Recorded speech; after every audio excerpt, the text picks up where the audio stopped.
Chapter 20. New Life. The theological training I received at London Bible College was of the highest quality and absolutely invaluable. I could hardly train others without being thoroughly trained myself, and it was a great inspiration to be praying and studying with young people from 25 countries who had dedicated their lives to serve Christ. Many weekends I was kept busy preaching on the school's evangelistic team. Tuition with board and room was about £500 a year. Periodically, I would get a report from the office saying that funds had been paid into my account, and that continued as long as I was in school. I never learned who my secret donors were. Each vacation, Christmas, Easter, and summer, I went back to Zurich to help in the work there. The basement of that home for the elderly was turned over to our team in the spring of 1971. Christians in Zurich, mostly the young Pioplu themselves whom we were training, donated materials, time, and money to renovate and decorate that large room to turn it into a Christian coffee house. We wanted to make it as attractive as we could so that more young people would come there to hear about Christ. By then, about 150 believers were attending discipleship classes we were conducting, and some were helping with the work. Everyone thought we ought to have a name for the coffee house. The one that got the most votes was New Life. There was no better description of what had happened to me or of the transformations we were seeing in so many addicts, criminals of various kinds, and even prostitutes and homosexuals. Many others who thought they were Christians simply because they had been baptized as infants and raised to conform to church traditions were coming to know Christ personally, and they too were being transformed. Although the state church had much to offer, many of the pastors preached a watered-down gospel. Christianity was more a cultural tradition than a personal relationship and walk with God through Jesus Christ. Out of prayer and experience, we adopted certain principles. One of the first was that we would never solicit donations, never take an offering in our meetings, and never tell anyone of our needs. Our trust would be in God and not in men. If we received help from anyone, we wanted it to be because they had responded to Him and not to some appeal from us.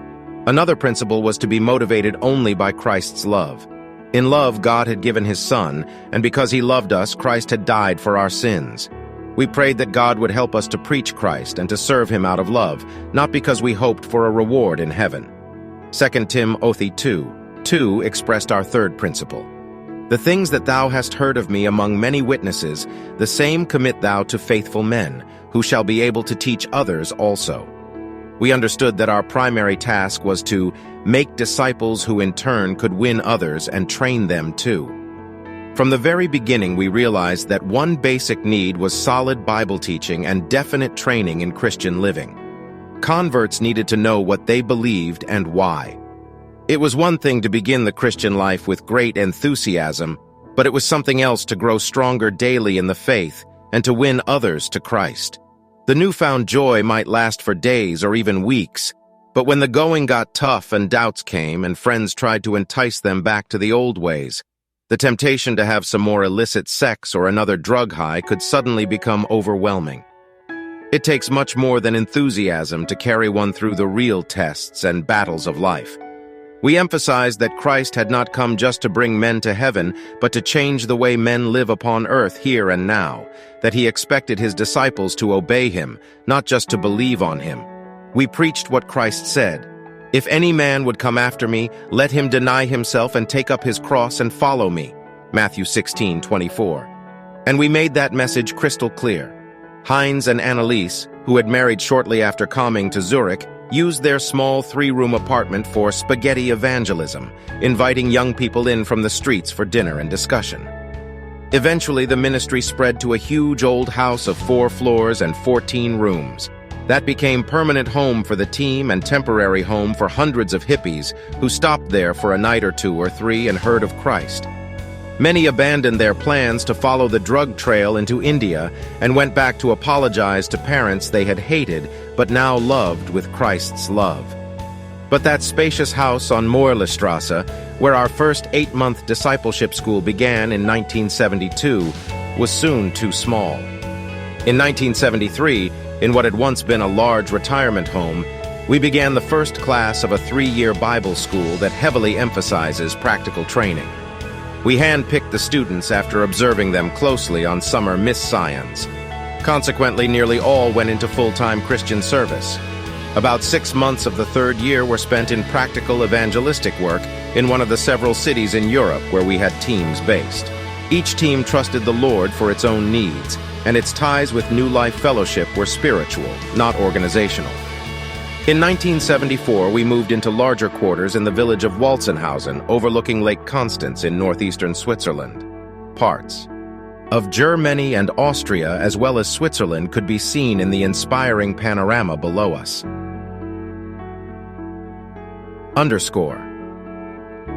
The entire team shared my concern to counteract the influence of Eastern religions that is spreading so rapidly in the West.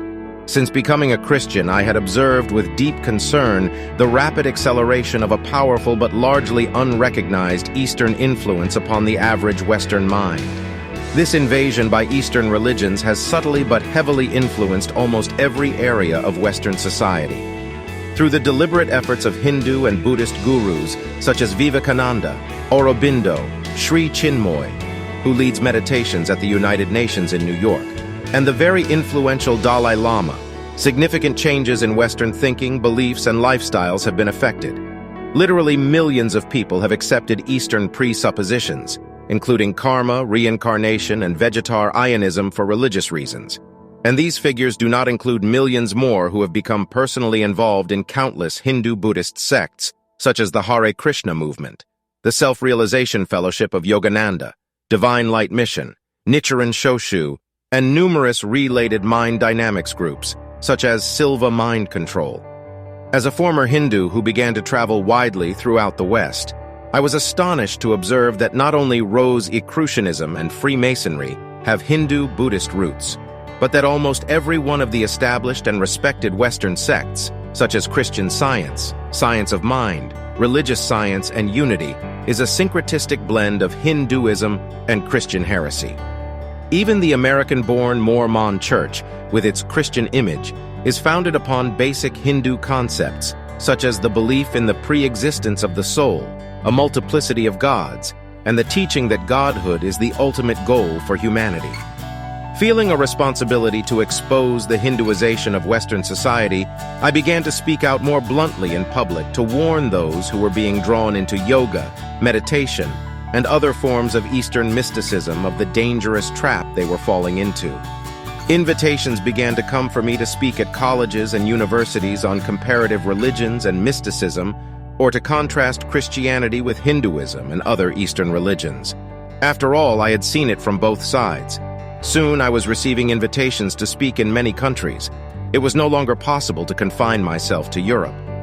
Near the end of 1972, while in Israel in the midst of a speaking tour through many countries, I felt led of God through prayer to fly home to Trinidad for my first visit there since I had left for London. Although the flights were all sold out and had waiting lists due to the heavy holiday traffic, by God's grace I got a seat from Tel Aviv to London and another from there to Port of Spain without any serious delays. A friend I ran into at the airport when I landed drove me right to the old house. It seemed a miracle when I climbed the stairs and walked into the sitting room at about 15 minutes, Utes before midnight. It was Christmas Eve. "Rabbi, this is a gift from God!" exclaimed Ma.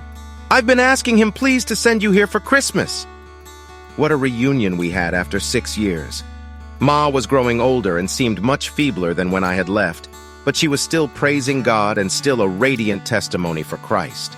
We had some good times praying and discussing the Word of God together, reminiscing over those early days when we had just become Christians. After all those years, we still could not get over the change Christ had made in our family and in our individual lives. It was a great joy to see old friends, Christians and Hindus alike, and I had the privilege of preaching the gospel all over Trinidad and other parts of the West Indies. Soon after my return to Europe, word came that Ma was seriously ill. She lingered for several weeks and seemed momentarily to recover. Then word came that she had gone to be with the Lord. At the funeral, there was none of the loud wailing that had accompanied the deaths of Nana and my father, and that always marked the passing of a Hindu. We knew that she was with Christ in a new dimension of life in heaven, not reincarnated into some other body to begin another round of pain and sorrow here on earth. I would see Ma again one day at Christ's return, and that could be at any time. The signs all point toward that. In the meanwhile, I was grateful to God for giving me that last visit with Ma before he took her from us. The memory of her Christ-like life and the many hours she spent on her knees in prayer would remain a challenge and inspiration to me to continue to serve Christ with my whole heart, just as she had once again encouraged me to do during our last days together. In the fall of 1975, one of my dreams came true at last. 5 of our staff and 18 students went on our first training mission into the East. One of our objectives is to train young people to go to countries like Pakistan and India to carry the message of Christ.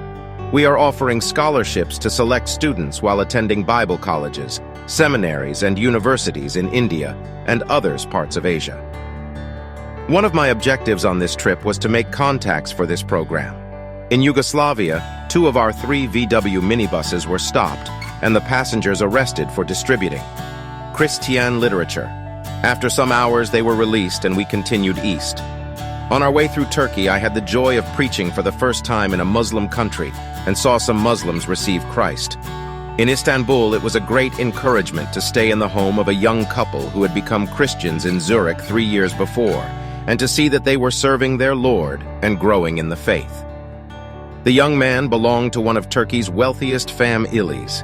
He had been living like a playboy with a French girlfriend in Switzerland, both of them on drugs, when I had shared the gospel with them at our center in Zurich just before leaving to hold a crusade in Munich during the 1972 Olympic Games. They had both prayed the sinner's prayer and received Christ. His father had threatened to disinherit him, and he had replied that Christ was worth more than the whole world. These 2 had been married and were now winning others to the Lord in Turkey. In Pakistan, we saw a good response to the gospel. My interpreters in the meetings there were 2 young Swiss. Several years before, they had followed the drug trail into India, becoming deeply involved in drugs and Eastern mysticism. Miraculously, God had reached them while they were living in Pakistan, where they had both received Christ. Returning to Switzerland, they had joined the New Life by BLE College, and on that trip they were able to interpret for me into Urdu as I preached in many parts of Pakistan. Lack of time had forced the rest of the team to turn back toward Switzerland. I had continued on toward India, intending to make further contacts and to do some preaching before visiting my mother near Bombay, where she was living in her guru's ashram. I had had no problem entering Pakistan, but as I tried to leave, I was arrested, as described earlier in this book. Certain that they had caught a big fish in their net, it's not every day that one comes across a spy, the border officials sent word to headquarters in Lahore. The top man himself would want to question me more closely before I was disposed of in the summary fashion deserved by an Indian espionage agent. Except for the armed guard just outside my door, I was left alone while we all awaited the arrival of the chief. They had told me that he was a very holy man, a priest, who had made 3 pilgrimages to Mecca. How that qualified him to be the top police officer in Lahore, I didn't know, but it didn't help my position. A devout Muslim would hardly be more lenient on a Christian than on a Hindu, yet my only chance seemed to be to convince the chief that I was a Christian. Furthermore, I was committed to share Christ with every person I could. During those 3 hours waiting under guard alone in that small room, a whole kaleidoscope of memories passed before me. I had no regrets at having come to Pakistan. If through my being there only one person had received forgiveness of sins and eternal life through Christ, then it had been more than worth it. And many had received Christ. Perhaps I would not be able to convince the chief that I was not a spy or a Hindu. The other officers were all convinced that I was lying. How they hated Hindus. To them, my death would be a partial revenge for the thousands of fellow Muslims murdered by Hindus, and believing that I was an Indian spy would make that revenge all the sweeter. There is no better time to test one's faith than in the face of possible death. And now I was more confident than ever that Christ loved me, and that physical death could only usher my soul and spirit into his presence where Ma had already preceded me. My heart was full of joy as I thought of all that Christ had done in my life, and of the many others whom I had seen transformed through faith in him. I was in God's hands, desiring only his will, and whatever would be to his glory, remembering Paul's desire expressed from prison, that Christ shall be magnified in my body, whether it be by life or by death. I thought of Tozer's writings, one of his books was in my briefcase, and of Galatians 2:20, on which I had meditated and preached for so many years. I am crucified with Christ. Nevertheless I live, yet not I, but Christ liveth in me. I had already died in him, so death could not touch me. I had no fear of what these men might do. "Why are you spying here in our country?" was the only greeting the chief gave me when at last he arrived. "I'm not a spy," I protested. "I wouldn't do that." He seemed amused. "You wouldn't? Why not?" "Because I'm a Christian." "You a Christian? Isn't this your passport?" he asked, pointing to it lying on the desk in front of him. "Maharaj is not a Christian name, not by any means." The look in his eyes said that it was an insult to his intelligence to imagine that he would believe such a fantastic lie. "Yes, my name is Maharaj, but I am a Christian," I insisted. "Prove it." Now he was smiling as though enjoying a secret joke. That was a shock. I had never thought of that before. How could I ever prove what I believed in my heart? There was no one here who knew me, no witnesses to testify of my life. "Are you a Muslim?" I asked respectfully. "Yes, I am." "Can you prove that you're a Muslim?" Surely he would see how utterly unreasonable he was being. "Why should I have to?" he shot back. "I'm not the spy." "But I'm not a spy." "Either." "Then prove that you're a Christian." Again that smile. "Well," I said, opening my briefcase, "here's my Bible." "Would a Hindu carry a Bible?" He laughed. "A clever spy would." I began turning the pages under his nose. "But look, sir, see how it's all underlined, page after page, the verses that have some special meaning for me, and look at all the notes I've written. Any spy could do that." I reached into my briefcase again. "Here are other Christian books. And look at these letters from P0 plea I've led to Christ. See what they say." He waved my latest evidence away without giving it a glance. "Do you think I'm stupid? Easily faked all of it." I was stunned. There was no way to prove I was a Christian. Then I thought of something else.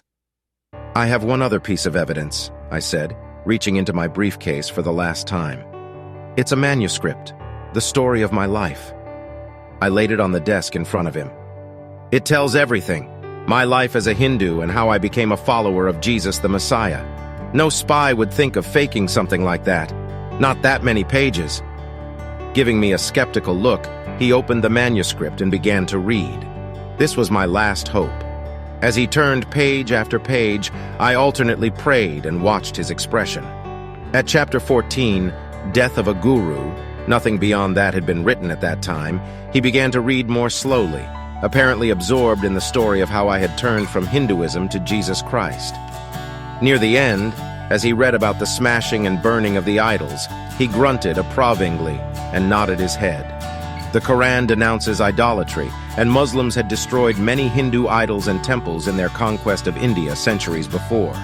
Slowly and carefully, he read that chapter again. Then he handed the manuscript back to me. "I'm convinced you're a Christian," he said, but the expression on his face had not softened. "But what were you doing in our country?" How could I answer that? Had I jumped from the frying pan into the fire? I had heard of Christians being killed recently in Pakistan for telling Muslims about Christ. Others had been given long prison terms. Asking God for wisdom, I chose my words carefully. "You have a great country," I said sincerely, "but you also have many problems." I came with a team of 22 others from Switzerland and West Germany. We visited hospitals, orphanages, and leprosariums, trying to help in any way we could, physically and spiritually. We love your people and your land. Although our help is small, we have done what we could. He had been watching me closely. Now he leaned back in his chair and let out a long breath. The expression on his face relaxed for the first time. He opened my passport, reached wearily for a rubber stamp, and pressed it firmly onto the page that bore the record of my entry into his country. Handing the passport to me, he said, "You can go." Grateful to God, I walked past the armed guard and out of that room, a free man. The officers who had interrogated me earlier and who were waiting outside expressed their amazement to me. They could not believe that I was being allowed to leave, having already assured me there was no way I could escape execution. Crossing the 100 yards of no man's land to the Indian border station, I thanked the Lord for his grace and prayed that the high Muslim official would be won to Christ by the story he had read. He had been convinced of its truthfulness, and the expression on his face as he read had told me that he had been deeply moved by my conversion to Christ. My problems, however, were not yet over.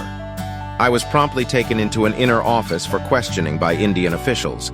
They seemed to think I was a Pakistani spy. "You must be a Pakistani," the official in charge insisted. "And zero Indian would be in Pakistan. What were you doing there?" "I'm a follower of Christ, and I was doing Christian work there." "You, a Brahmin, are a Christian? Untouchables become Christians, but not Brahmins. I don't believe you." "Well, I can tell you how it happened." I launched into my story, trying to make it brief, and he listened with growing interest. When I had finished, he shook his head slowly in amazement, opened my passport, pressed the entry stamp on a blank page, and scribbled his signature. "Have a good trip," he said pleasantly. There is no way to describe my excitement upon arriving at last on Indian soil, the homeland of my forebears. Here were the religious roots that I had abandoned, but culturally and ethnically, I still felt deep emotional bonds. These were my P0 Pel, and this was my land, the place where I truly belonged. With colorful singing birds flitting from branch to branch, the mango trees seemed to dance in the comfort-able breeze. The landscape unfolding before me awakened nostalgic memories of my mother and the many stories she had told me as a small child about Rama and Krishna and the other gods and heroes of Hindu mythology. To add to the familiar flavor that in many ways was like the largely Indian villages of Debe or Penal in Trinidad, loud strains of Indian movie music, with its shy-pitched but nasal female tone blared from someone's transistor radio in the distance. There were others who seemed as emotionally attached to India as I. Hippies from the West were kissing the ground upon arrival, much to my astonishment. After the first moments of excitement and wonder, however, in spite of the genuine beauty of India all about me, the impact of many other sights that I could not ignore made me very sad. It is impossible to describe India to those who have not seen it for themselves. The misery, poverty, disease, and superstition are staggering. If the villages present a shocking picture, one is completely overwhelmed by the horror of existence for the countless millions that crowd India's cities. My host in Calcutta told me that more than 1 million people eke out a pitiful existence in the streets of that city without even a mud hut to call home. They die where they were born, in a gutter or alley or on a filthy sidewalk in the hot sun, having known nothing but the misery of disease and poverty, and the hopelessness of trying to appease or appeal to deities that show not the slightest love or concern and only demand more fear. To live and die in such wretched, abject misery, and yet to be told that you are God and only need to realize it, who could devise a more macabre joke than that? And to be told that the running sores on your body, the gnawing hunger in your stomach, and the deeper emptiness in your soul are only Maya, an illusion. Could there be a more diabolical deception? My heart ached as I viewed India's suffering masses. I marveled that Westerners were looking to India for spiritual insight. From experience, I knew that Hinduism, with its fatalistic belief in karma, reincarnation, and false gods, was the root of India's problems. What blindness for Westerners to turn to Eastern mysticism for enlightenment. It held nothing but darkness, and India's plight bore eloquent testimony as to how deep that darkness really was. Such inner mouse deception could only be put across by the same clever source that convinces millions of people to destroy themselves for the sake of a phony paradise they experience when stoned on drugs.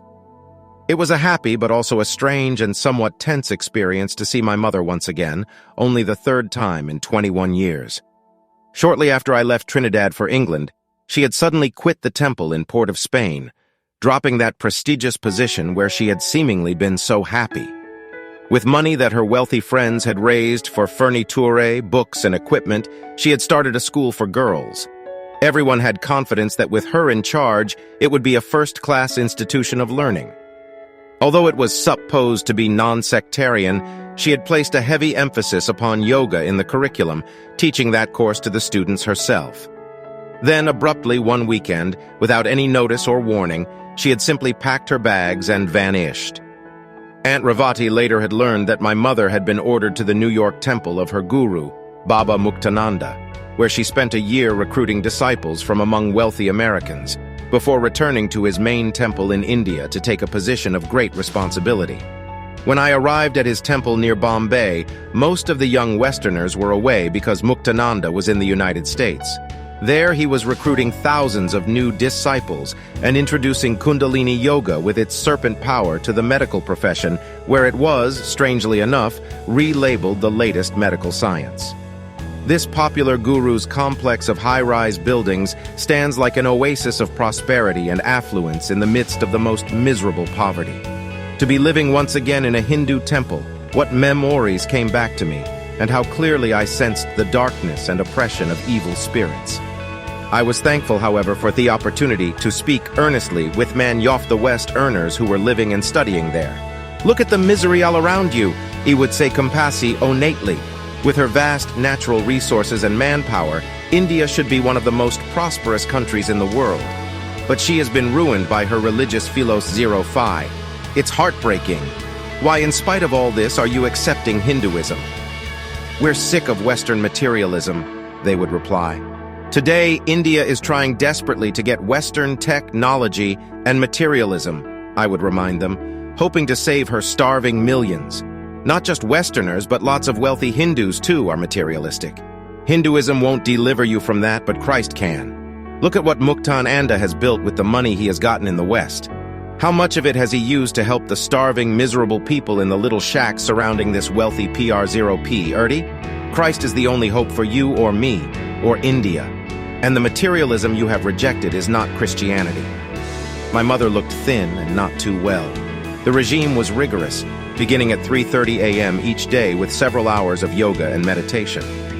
Mommy and I had some good visits, but I found it impossible to say a word about Christ to her, knowing that to do so would shatter the fragile relationship we were trying to re-establish.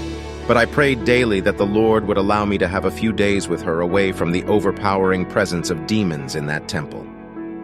Tommy Joy, after I had been with her for about 4 days, my mother agreed to come into Bombay with me. Some friends of mine had offered their house for us to stay in while they were away. It seemed like a dream. Mother was cooking the meals, the tension was gradually easing, and we were friends once again, living in a home together once more after so many long years. I tried to do nothing that would disturb the tranquility of our new relationship, enjoying each moment, pushing from my mind every reminder of how brief it would have to be. We went shopping and sightseeing and took walks together, and we grew to know and understand one another again after such a long separation, gently and with increasing confidence, opening our hearts to each other like two strangers. Then, one unforgettable afternoon, the fragile new relationship we were trying to build together suddenly shattered into 1,000 irretrievable pieces. I had carefully refrained from saying a word that would disturb her. Not a hint of the fact that I was a Christian had passed my lips. Only a few careful questions about the obvious misery we saw everywhere. Could that be the result of thousands of years of karma and upward evolution toward God through reincarnation that she talked about constantly? She never tried to answer the question, just went on and on enthusiastically, trying a bit too hard to seem happy, I thought, about yoga and meditation and her responsibilities in the temple, and much praise for her guru, Muktananda, whom she spoke of again and again as though he were God. That afternoon, however, it finally became too much for me to bear in silence any longer. It just didn't seem right for me to keep quiet as though I agreed with her. "But Mommy, your guru isn't God," I said suddenly, surprising even myself. "No man has the right to call himself that." "Well, your Jesus said that he was God," she responded quickly, as though she had been waiting and hoping I would make such a comment. "Baba is only saying what Jesus said about himself too." I looked at her with sorrow.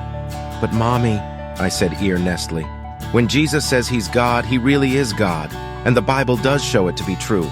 But your guru is only a man." She had been stirring some food on the stove. Now she whirled around to face me. "You've insulted my guru and my religion, and I'm not going to bear it any longer.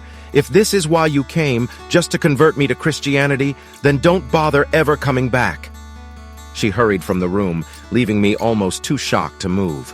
In a moment, I heard her moving around above in the bedroom she had been us-ing. Then her footsteps slowly descended the stairs. I met her in the living room. "I'm leaving," she said abruptly.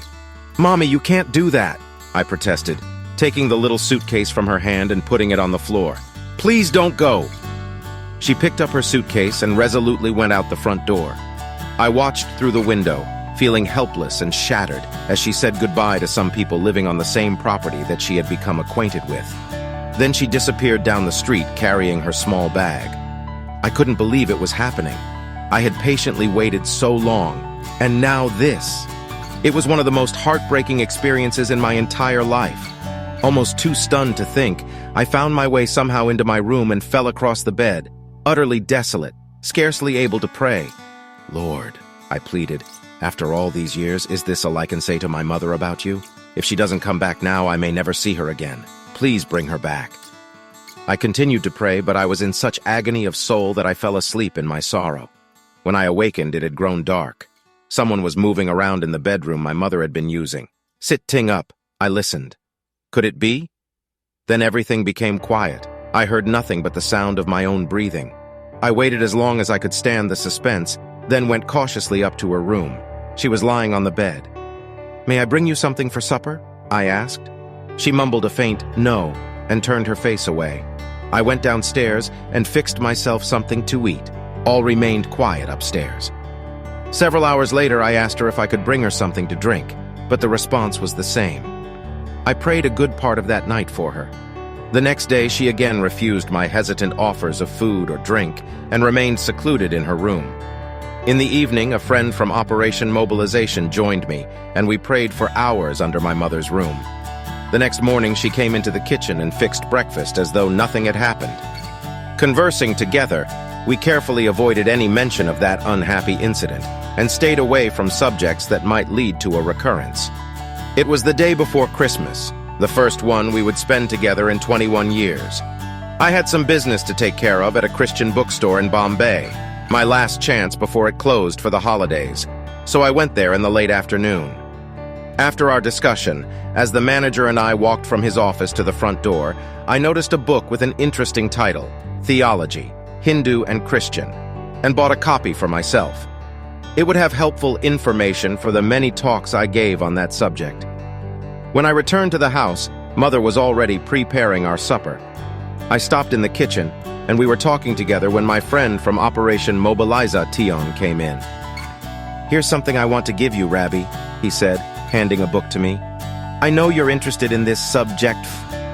Taking the book from him, I began to laugh. "Thank you," I said sincerely, "but I just bought the same book an hour ago. What a coincidence." I opened the bag I had laid on the table and pulled out the other C0PI, then laid them beside each other. "Now what am I going to do with two books of the same title?" I asked jokingly. Over and seemed to study the title, Theology, Hindu and Christian. Suddenly she said, "You could give one to me." My mother had been watching and listening. She leaned, I almost gasped in surprise. It was hard to keep from shouting, "Praise the Lord!" Never could I have dared to offer such a book to her. And even now she didn't hold out her hand. I left them on the table. As soon as supper was finished, she picked up one copy and went upstairs to her room, where I was sure she began to read it. Now I saw the opportunity to do something I had been waiting years for. Calling the manager of the bookstore at his home, I asked if he would do a special favor for me. "I know the store is closed for the holidays," I said, "but could I somehow purchase a copy of the Living Bible?" He was very willing to help me, especially when I confided in him that it was for my mother to take back to her ashram. Mother and I had a quiet and amiable Christmas together. In the afternoon, we both had to leave Bombay, she to go back to her guru's temple and I to fly to Switzerland. There, I would be delivering a paper at a youth congress on world missions concerning the challenge presented by the increasing influence of Eastern mysticism in the West and the desperate need for the gospel in the East. As we parted, I handed her the Bible wrapped in bright Christmas paper. "Make me a promise," I said with a smile, "that you won't open this until you get back to the temple." "I promise," she said happily, "but I think I already know what it is." She was feeling its weight, and I was sure she thought it was a box of chocolates. "No, you don't," I said with a laugh. "It will be a real surprise, but I know you'll like it." A few weeks later, a letter from my mother caught up with me in the United States. In part, it said, "Thank you so much for the Bible, Rabbi. I keep it under my pillow and read it every day.